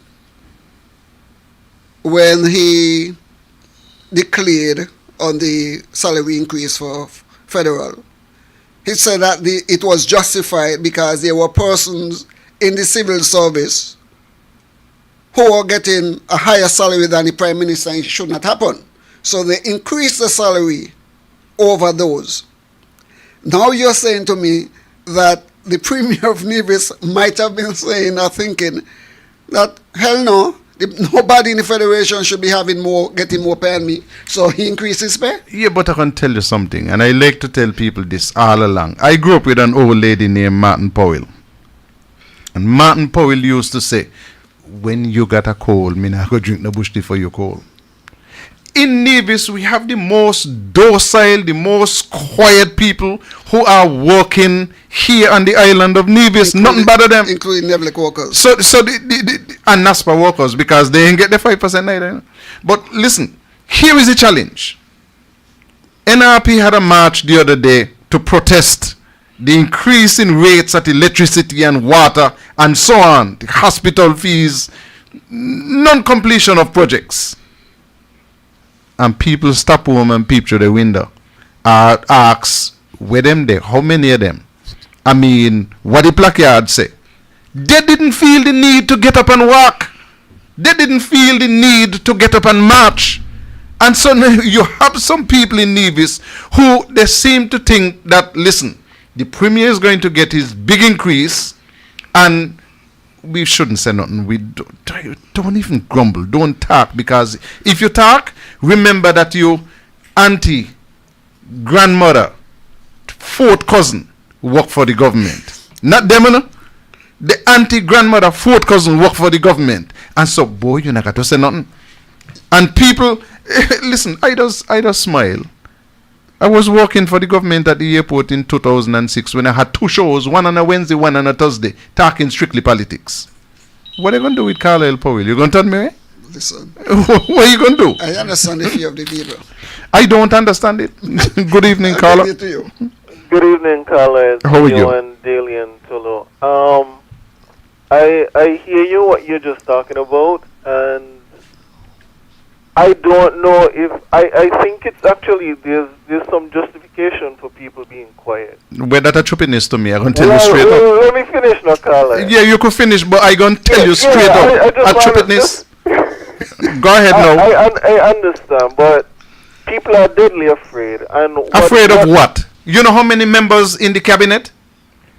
They are there more than the people who teach in one school in Nevis? Carla, people have gone against the government and are not being able to eat good in Nevis. And so, their house, what their business, what you need is a mass calling out of the people. But it must come from them. Yes, you can't tell me. Listen, when NRP were in office, when I used to go up there to visit the Bath Hotel to see Mr. Parry and the other occasion, because I didn't bother Parry much. Or when I went to cabinet, almost every day of the week you had people out there with placards paid by CCM to go out there to protest. True.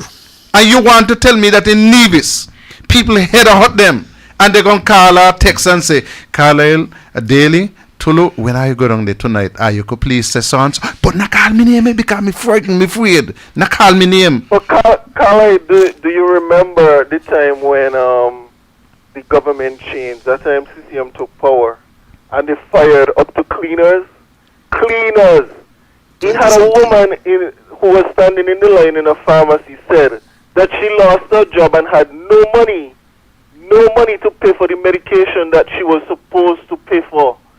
And I took out my wallet and gave her the little money to help her to pay for her medication, because that is what CCM does. And you're talking about cleaners who do not. I mean, what can cleaners do to you? And that is the thing.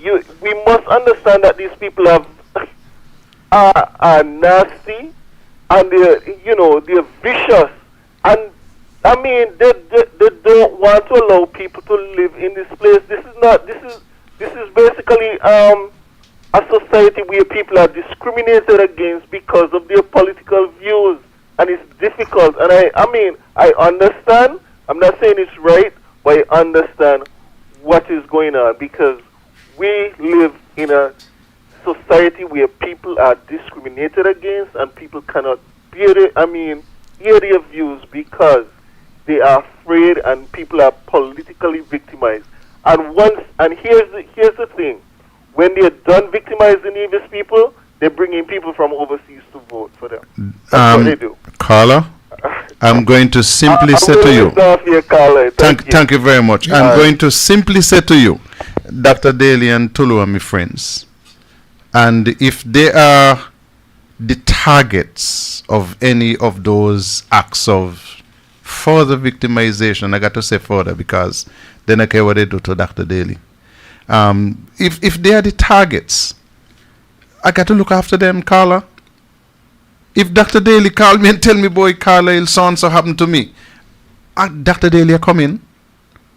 Where you be? I come in, I got to come. You think I could tell him not come in? If he's having a one-man protest and he said, boy, Carlisle, me alone going, I said, Daly is going to be two, not one. Because I come in. It will be true. You cannot continue in Nevis to say, okay, all right, people, you have a right to be afraid. You have a right to be beaten up and so on. I was watching cricket in the park one day, and a certain gentleman my cousin Vance came in the park. It was a Thursday afternoon. Everybody knows second division Thursday afternoon. Carlisle Powell now walk. Me go watch cricket, especially when the school's playing. And he came in the park and stood up not too far from me, said, hello, me no bother with you. Me watch cricket, me not have time with you. And something happened. And I continue looking at the cricket out in the middle, and I talk to myself, and what I told myself must have frightened he. But in a frighten me not talk to he. Me talk to myself. It's just that he heard what I said, because he at that time had interfered with a lady named Christine Springett, a fella named Lord Cam, a fella named Hastings Daniel, a fella named Wendell Huggins, and none of them reacted. So I only talked to myself and reminded myself, you interfere with all of them people this, so none of them do nothing. And now where you live, so you interfere with me and you see why it happen. But me not talk to me not talk to he. I spoke to myself. It's just that he overheard. But after that, he not interfere with me. Good evening, Carla. Good evening. Happy Thursday night to you all. How are you? I like that. What happened, I see around the area here. You see, people want justice, but they don't know how to reach out. You think all this foolishness would have been happening in the state and nobody out? The whole of Sinkits, if not the whole, 3/4 Sinkits would have out. The CBI thing, this, that, and turn around there. The man said, we got money. He said, don't solve your trillion. Well, we got money. Put Nevis and Sinkits money together. It could come a trillion or a trillion. Remember, we're going to still have to leave back money in the National Bank for the customers and them, you know. I don't know what really going on, you know. They hear what happened to the lady in Tatola. How she gonna get she penalty? And the other gentleman think it's your husband also, how he gonna get he one. Want to give him a couple of years in jail, you know, but some law you must apply for him. Where we going from here? It's so bad, it's so stink. It's on everything. Oh my gosh, you look like all the garbage meet up together on one spot, and all the fly just a booze in people's face. Nobody coming out. I may want to go because I say, well, I ain't like it also. But what happened to the higher people? I hear him cussing there, that's how we all went out then. Oh, you could have count the people, them and so last Wednesday night and so. Now what happened? Go out and defend. This thing couldn't be going on in America. What a mashup would have been in town. What from placard and all kind of thing. What happened to us? We just sleep wide awake. We need to wake up, you know. We need to wake up because it's not so good, smell good to us. Right? This smell bad. Me must say, the money. Hey, somebody go, hey, you're talking about the percent. He says, so what happened? 20 months, me not take no money. Last night. Not last night, Tuesday night. So, what are you talking about? Me for? 20 months, me not, oh my God. Me know what happened to us, you know. Mr. Carloy, we going bad, you know. Are we sinking slowly, you know? We sinking, you know, because nobody, this is too much for the country. Where they do with all the money? One person could make 700 million. Me more, yeah. Ooh, and we still gone out this way, but we hear nearly all of them out right now from down here, no over there. Nearly only one leave back in cabinet. When they go to go beg, we have the money, we never need no 17% tax, number one, in 2010. The gentleman push it down our throat like a dose of oil. We never need that. We were going good when you're going to a supermarket. Man, you're hungry, but you say, man, make a $50, man, make a pick up orange, apple, and all kind of thing, and ice cream, and go home with it. No.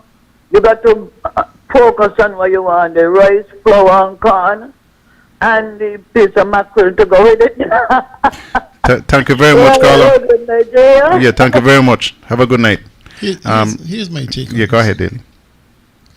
In terms of victimization, we all know that's a real possibility, real potential for that. It's a reality.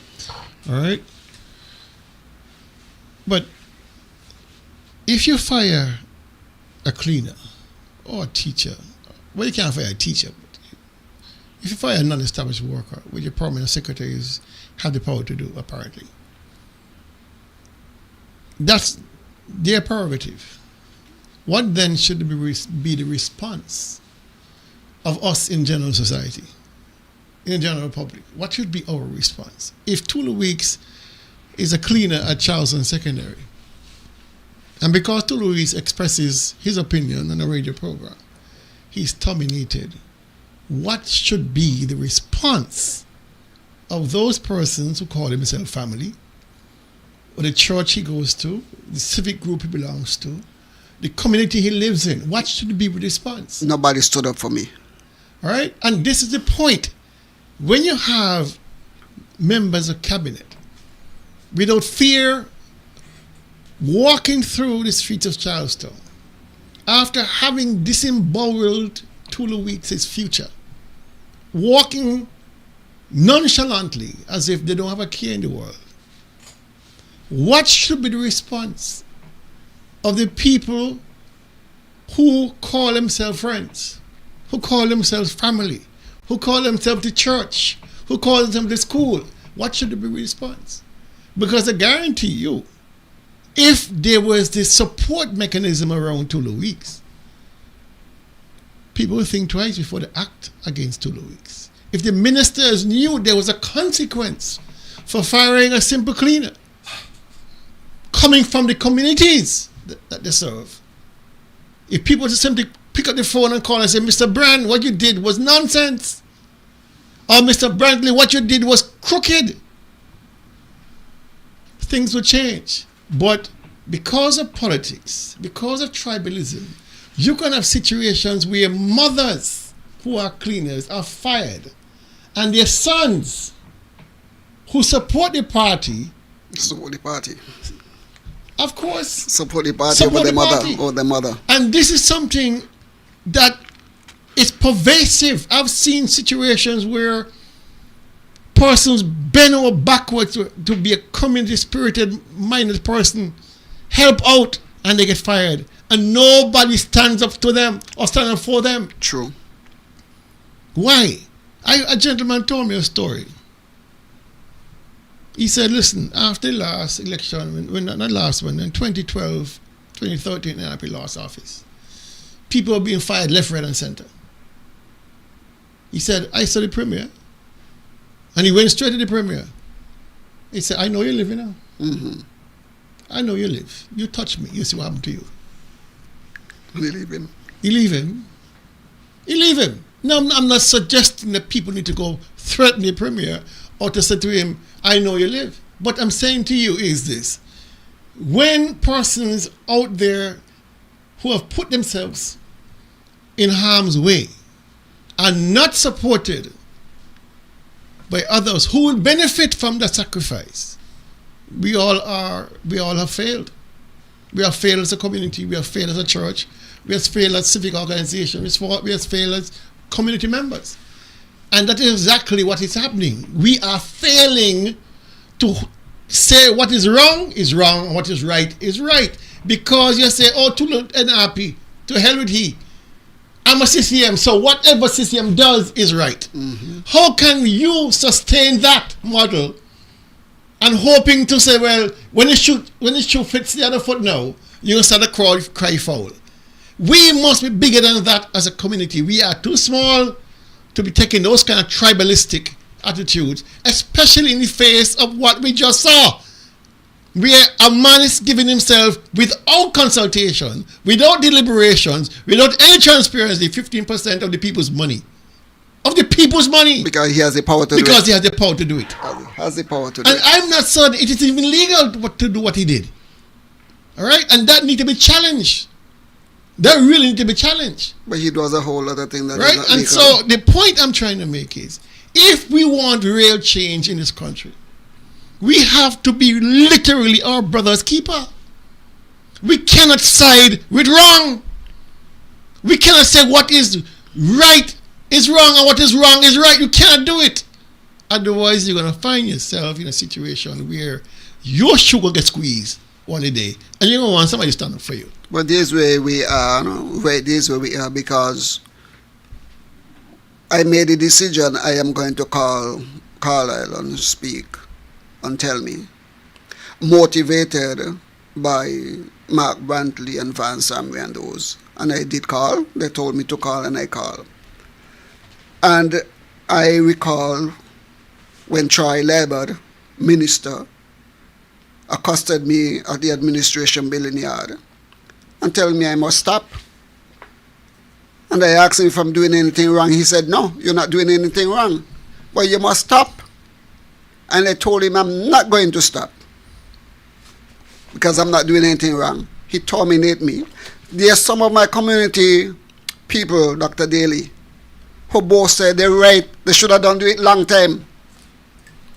And some of the persons who were saying that are persons who I used to help and even still help. But they were happy that I was terminated. And some church goers, right? Call themselves Christian, right? Not get involved with that. But you know what? Nowhere. I thought you were all about telling the truth. So there's some truths you don't want to talk. No, you're not talking about some truths. Your grandmother will tell you this is not every truth to be known. You ever heard that terminology? It's not every truth to be known. Let me talk to the sponsors. Do you know what you're drinking? If you are drinking plastic bottled water, chances are you're consuming plastic contaminants, BPA, and other hormone disrupting chemicals you cannot see with your naked eye. Those empty plastic bottles take up to 450 years to decompose. In the meantime, plastic bottles are polluting the environment. They are dangerous to the planet and our health. The safer solution is to acquire your own Kangen alkaline water filtration system, and you'll never have to buy toxic bottled water again. Help save the planet and drink clean water for less than the price you'll pay for acid plastic bottled water over the next few years. The Kangen technology is the world's most popular, most acquired water immunizer. For more information, you can call or WhatsApp us on 917-207-1307. That's 917-207-1307. Change your water, change your life. In 2006, I was working at the airport. I was managing the airport, and the airport belonged to the government.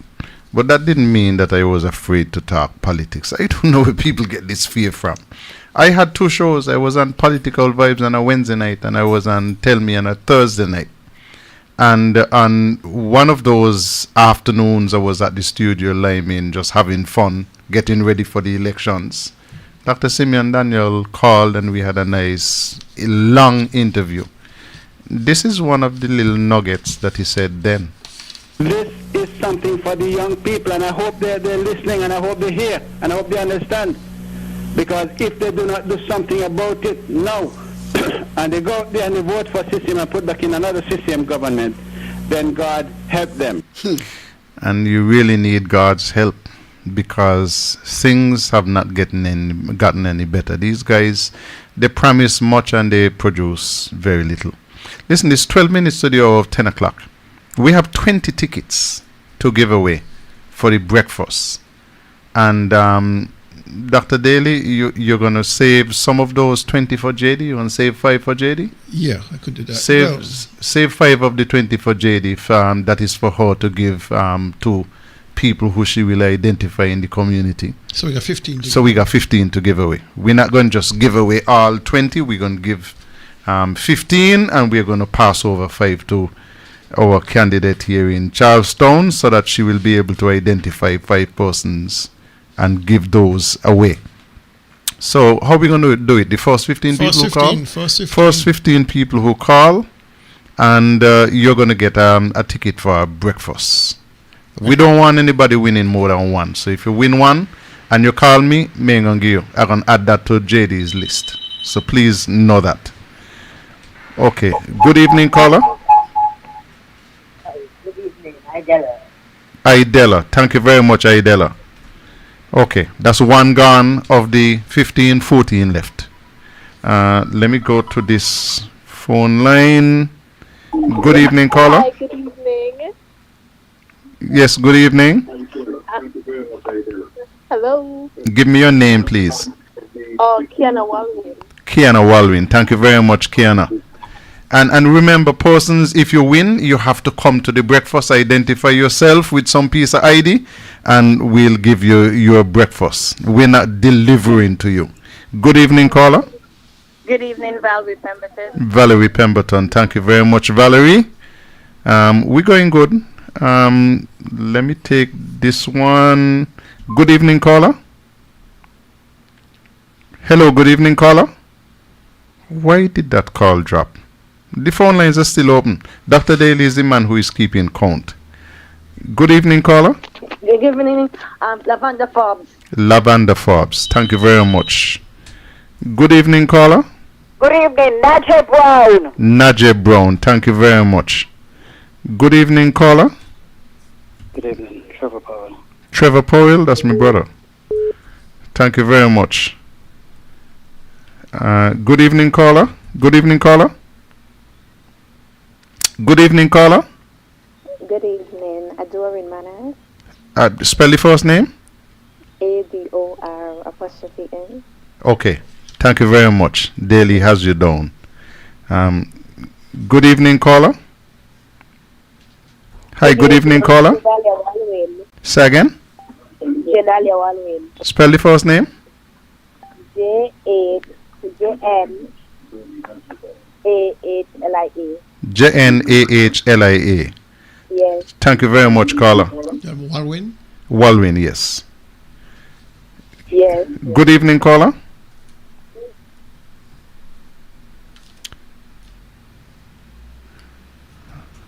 Okay. We still, how many we have left, Dr. Daly? We have 7 left. We have 7 left. We're only going to 15. Good evening, caller. Good evening, Carlisle. I have a quick question. Where's this breakfast going to be? Boko Park. Boko Park, same place. Corner of Government Road and Hospital Road. They got road names now. No, Carl Stuart Tuckett Williams Boulevard Drive and Carl Tuckett Boulevard. Right there, Boko Park. I'm calling in for one for Judith Slack. Judith Slack. Thank you very much. You're welcome. Okay. Good evening, caller. Leosha Liebert. Leosha Liebert. Jeanette, somebody gonna got to collect, eh? We're not delivering. Leosha Liebert. Somebody will have to collect for her. Thank you very much. Overseas line. Good evening, caller. Hello, good evening, caller. I think this person has poor Wi-Fi because it is saying connecting, and I think that Digicel has been good to us recently, so it's not our fault with this one. Okay, it says connecting, so we can't do anything about that until it is connected. Okay, we still have about 5 left. 5 left. The phone lines are still open. Let me take this one. Good evening, caller. Trisha Brown. Trisha Brown? Yeah. Okay, Trisha Brown. Thank you very much. 4 left. Still have another 4 breakfasts, and it's happening at Boko Park this Saturday, so you can get your breakfast there. Good evening, caller. Amanda Roberts. Amanda Roberts. Thank you very much, caller. Good evening, caller. Good evening. Chelsea Greenaway. Chelsea Greenaway. Chelsea. Spell that. Kelcia. Oh, Kelcia. Kelcia. Thank you very much. Okay. 2 more. And I think I have one. Good evening, caller. Joseph Parry. Joseph Parry. Somebody want to donate breakfast win and donate to Joseph Parry. Okay, and we got one more to go. We got 2 more. I think 2 more to go? Yeah. Good evening, caller. Good evening, Gail Greenaway. Gail Greenaway, thank you very much. Okay, so we have one more breakfast to go. This is it. Good evening, caller. Good evening, Dahlia Sharif. Dahlia Sharif. Thank you very much. 15 gone. We want to thank you very much. If you didn't win, Sorry, is the 15 we have to give away. But we encourage you to come by. You could still come by and buy breakfast. The other 5 we are going to give to JD Keynes, so that she will be able to find 5 persons in the constituency who she can donate those breakfasts to. And that's that. We're at 9:55, but Lord, we can't leave this evening without playing something for you, because somebody asked the Premier a question on fair share. And let me just play the thing without commenting. CBI revenue on the fair share issue. I do not have a report on that. My last meeting with the Honorable Prime Minister, he has promised that we will meet to discuss and finalize that. In fact, it is an agenda item for us on the next joint cabinet. We should have had that joint cabinet already. Regrettably, through travel and availability, we are having some issues finalizing a date, but I know that the 2 cabinet secretaries are working on that. And I am hopeful that we certainly will be able to come back this year with an announcement in relation to that, because I reflected that the very first letter that I wrote to the Honorable Prime Minister Drew, which is his first day at work as Prime Minister of this country, that I raised that as the #1 issue. And that was almost 2 years ago. So August is going to make 2 years. And so he has given me a reassurance that the matter is attracting the correct attention, and I intend to follow with him on that so that we can bring some resolution to that vexed question for the people of St. Kitts and for the people of Nevis.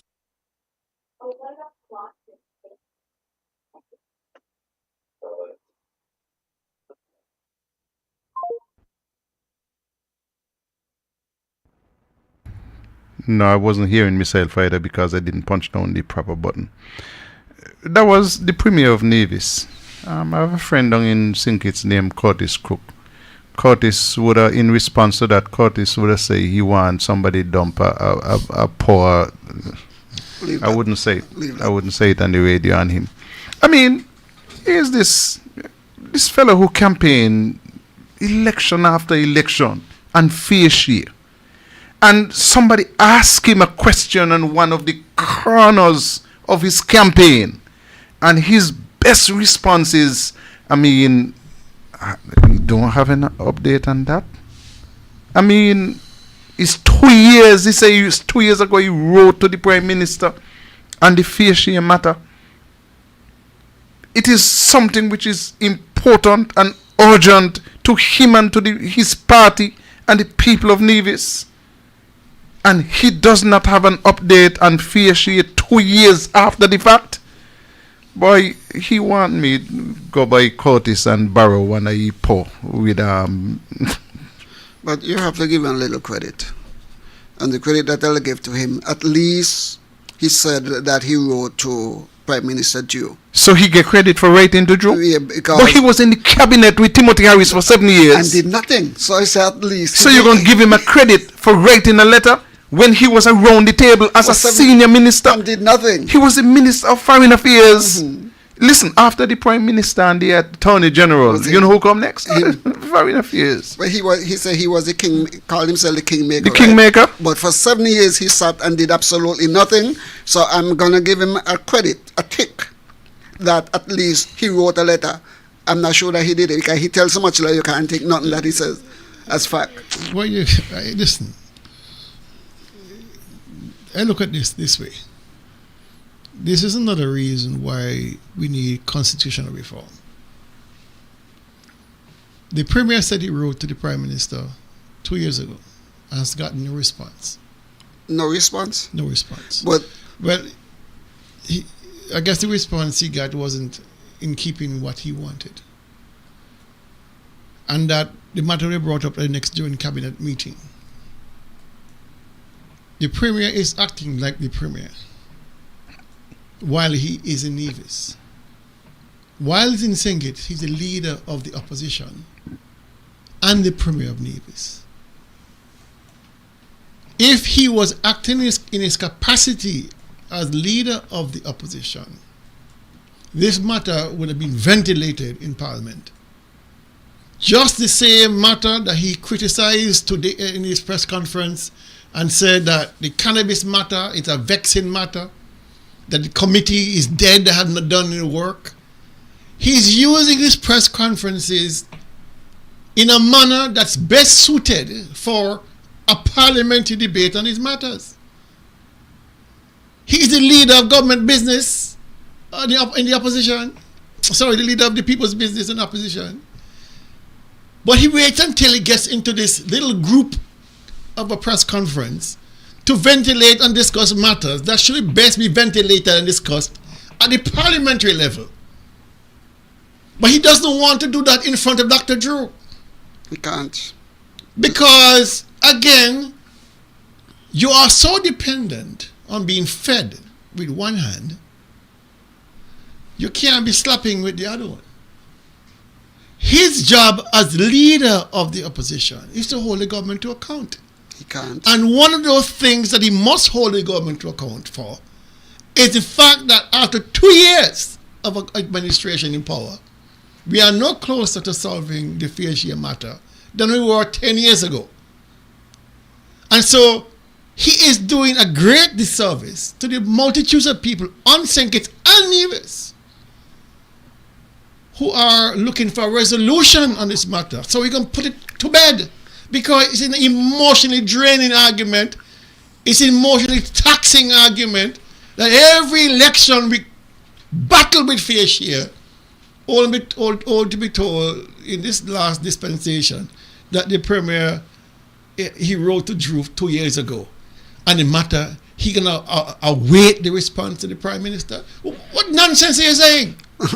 Every time you have to wait a day, you're potentially losing millions of dollars that should be going to Nevis, because I guarantee you, whatever decision is made, it will not be retroactive. It will not be retroactive. So every time you delay a year, a month, 2 weeks, a day, and this money left out of the matrix for divisions. You understand? Who elected you at your request to go to Church Street and make a difference?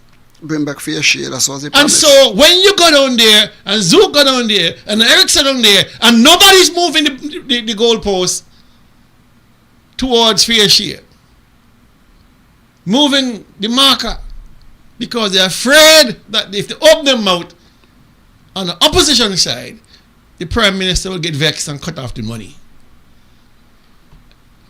People talk about people being afraid. The biggest coward in this country is Mark Brantley. Correct. The biggest coward in this country is Mark Brantley. He is.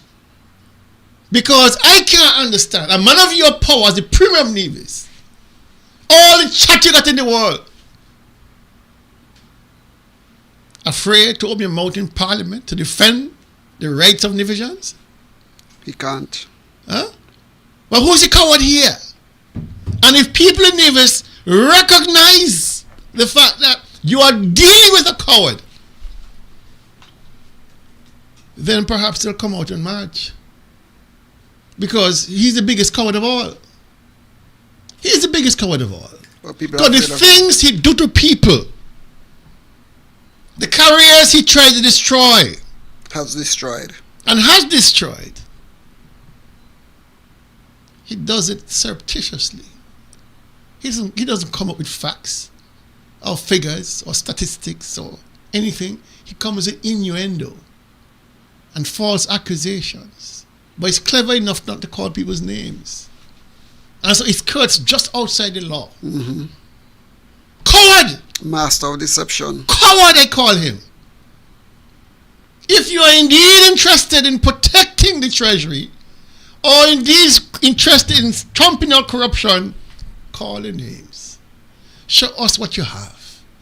Don't hide behind all kind of innuendo and all kind of surreptitious nonsense. But he's a coward. Afraid to defend the people who elected him to go to Parliament to defend us. Afraid. Afraid of Dr. Drew. Afraid. He was afraid of Timothy Harris. Afraid. Only back after Timothy fired him. He was afraid. His own word, he was afraid of Timothy Harris. You understand? But when you're afraid of your shadow, what are you doing in Parliament, my brother? Make money. What are you doing in Parliament? Get money. You are parliamentarian because you wanted to go to represent the people. You got it wrong. Right? And so the idea here is this. We need a change.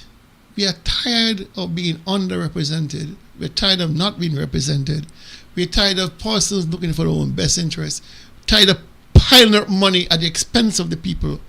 Tired of taxation and high prices of food and the high price of water and the high price of power. We're tired of it all because that money that they're taking from our pockets is used to pay their salaries. And especially the increase. Under which sun, under which earth, under which heaven, you're going to look at Troy Liban and say, Troy, this is a 15% pay increase. How under the sun here, you're going to look at that young girl Nisbet and say, she deserves a 15% increase because she has done such a marvelous job. Can you look at Spencer Brand and say, Spencer deserves 15% because he has delivered for St. Paul's? Who else in there? Talk about himself. The premier. Can he look to himself? The biggest failure of all. Oh, okay. And so, here's Brandy Williams is right. Absolutely right. She put it more eloquently than I could. She laid it out. 3 points. You have to fulfill because you can justify a pay increase. Fail in all. But for me personally, performance matters. And if you're going to hold public servants to account and say, listen, we need to revamp our system of increment and basic on performance, then you also must be based on performance. What has he performed on? Failure? King of it.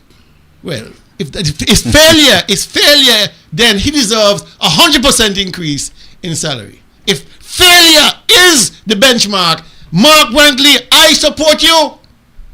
You should have gotten 100% increase in pay. I support you. Based on failure. And I done for the night. Gentlemen, it's 7 minutes past. Listen, couple of points just for me to wrap up after Tulu's final statement. You're done? Good okay. Night. Okay. Number 5, St. Thomas's having a barbecue tomorrow at party headquarters. They're going to start at 6 o'clock.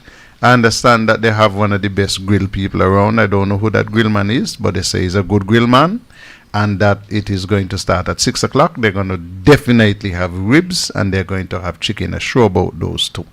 I'm traveling tomorrow, otherwise I would have been there. No, I would have been there. I like to be where NRP people are. I like to be where people are. And so I want you to go out and support that.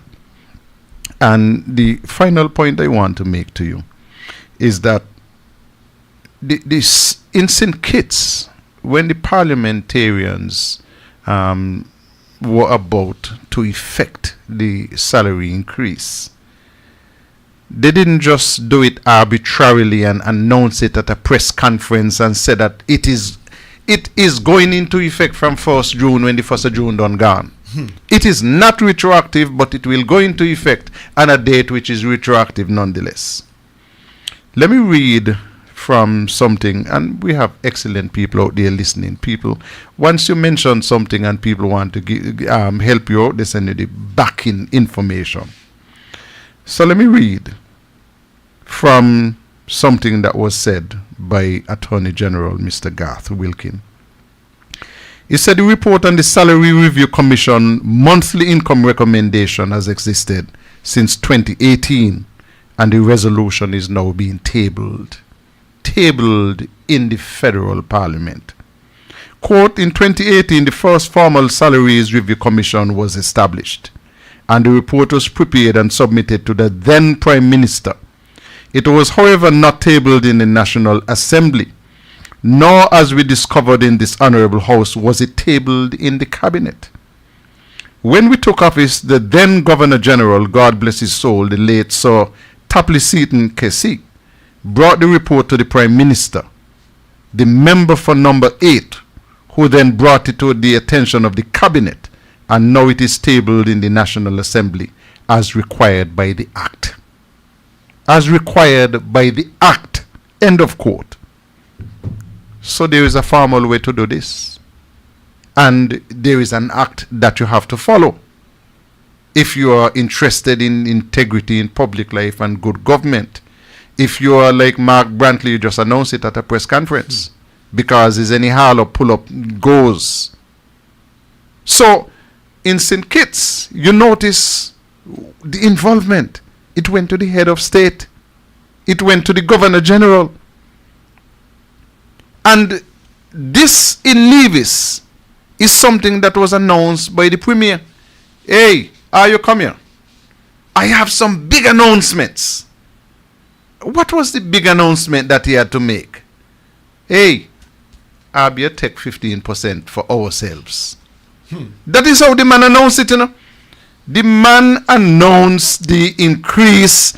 Let me play just the opening part of that. Because it's done 10 and we're going to cricket next. Now, to my first big bit of news. First big bit of news. What is the first big bit of news? I wasn't in the parliament yesterday. But I am here at a press conference. I am not going to follow any salaries review commission. I am not going to involve the Deputy Governor General. I am not going to table this in no parliament. We discussed it in cabinet and that is good enough.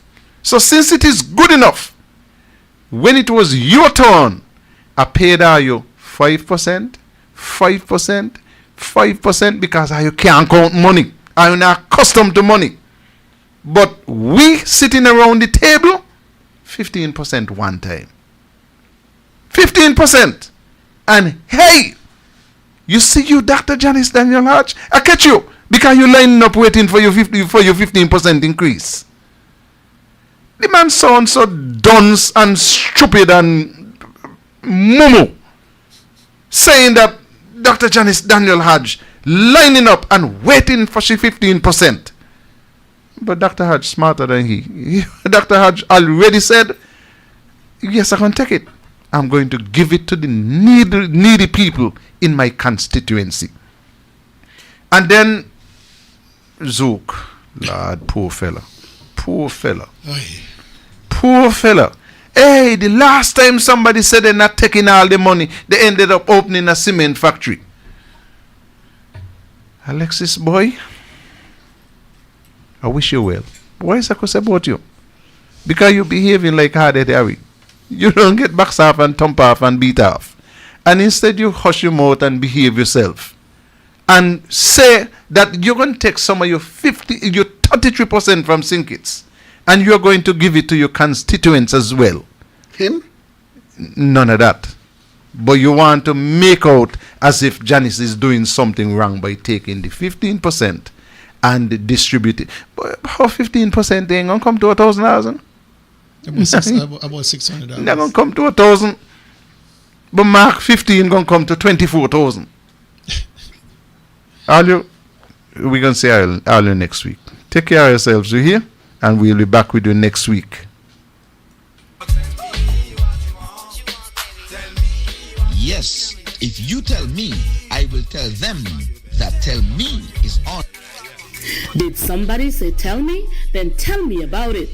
Tell me with host Carlisle Powell. There are talk shows